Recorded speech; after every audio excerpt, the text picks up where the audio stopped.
आज से 1.5 साल पहले मेरी बेटी का निकाह असलम नामी एक शख्स से हुआ जो मेरे ख़ानदान का ही बच्चा है।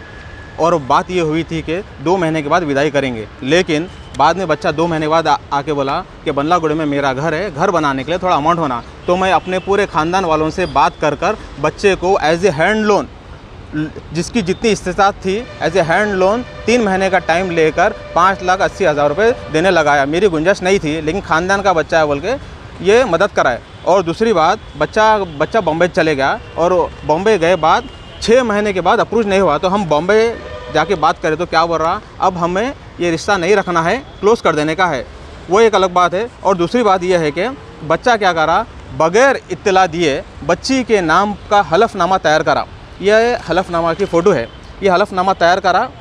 हलफनामा में लिखा हुआ है कि बच्ची अपनी तरफ से बच्चे को छोड़ना चाह रही है, जिसमें मेरे वालिदा वालिद का हाथ नहीं है। लेकिन हकीकत तो ये है कि बच्ची ना काजी साहब से मिली, ना ही काजी साहब बच्ची वालों से मिले, ना मेरे से मिले, ना किसी से मिले। और दूसरी बात, बच्चा बगैर इत्तला दिए बॉम्बे से ही बच्ची के नाम का 500 रुपये का बॉन्ड बना के लिखा। इसमें साफ साफ लिखा हुआ है कि बच्ची अपनी मर्ज़ी से मेरे को छोड़ रही, जबकि बच्चे से 2 साल की इस मुद्दत में 2 रमज़ान चले गए, 2 बकरीद चले गए, रब्बीउल अव्वल चले, एक बार भी बच्चा ना बच्ची से मिला, ना खैर खैरियत पूछा। और डायरेक्ट खुला ये हलफनामा नाम का पेपर इशू कर दिया। मेरा एक ही सवाल है गवर्नमेंट से, आप तमाम हजरात से, क्या किसी भी काजी को ऐसी राइट्स है कि बगैर बच्ची से बात करे या बगैर बच्ची के वालिद से बात करे, ऐसा पेपर तैयार कर सकता क्या? अगर ऐसा कर सकता तो मैं आपसे पूछ रहा हूँ, मैं भी किसी काजी को पकड़कर या किसी ऑर्डर को पकड़ के काजी की बीवी का, काजी की बेटी का, काजी की बहू का पेपर इशू कराता हूँ, उसके खिलाफ इस पर मेरे खिलाफ एक्शन होता नहीं होता?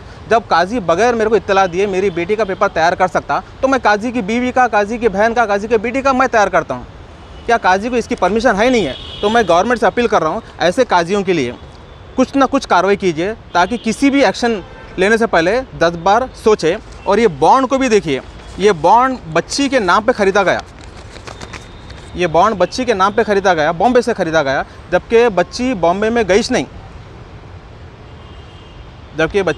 गई नहीं। और दूसरी बात यह है कि जो पैसा बच्चा लिया है एज ए हैंड लोन, बल्लागुड़े में घर है, वो घर बनाने के लिए लिया और ना ही दहेज के लिए लिया। मेरे को बच्चे से कोई शिकायत नहीं है, बच्चा हमारा ख़ानदान का बच्चा इंतहाई शरीफ है, लेकिन शरीफ है बोल के हम दिए। लेकिन मसला क्या, अगर बच्चे को एतराज़ है, बच्चा बिला झिझक इनकार कर सकता है। जो भी हमारा लेन देन है वो क्लियर करे, जिसमें से 2 तोले महर था, महर तो नहीं आया, हमारे 3 तोले सोना है, 5,80,000 रुपये है। विद ख़ानदान के 7 लोगों के बीच में गवाही दे के मैं बच्चे को देने लगाया।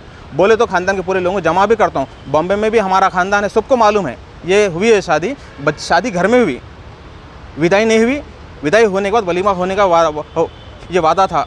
अब मैं गवर्नमेंट से, वक्फ बोर्ड से, यहाँ तक कि इसकी कंप्लेंट माइनॉरिटी मिनिस्टर जनाब माइनॉरिटी चेयरमैन जनाब तारिक अंसारी के साहब भी हुई, उन्होंने भी पूरा कंप्लेंट किया है। और इसकी कंप्लेंट बहादुरपुरा पीएस में भी है, घांसी बाज़ार पीएस में भी है, और अपने वक्फ बोर्ड में भी एक पिटीशन चले गया। तो मैं तमाम लोगों से इस बात की अपील करता हूँ कि ऐसे काजियों के खिलाफ़ खड़े रहिए जो बग़ैर इत्तला दिए पेपर बना रहे हैं।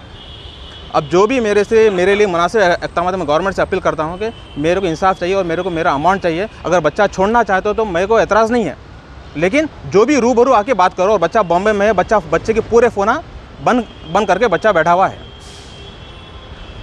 और बच्चे का एड्रेस लीजिए, गोरेगांव वेस्ट, भगत सिंह नगर। बच्चे का नाम है ये मोहम्मद असलम।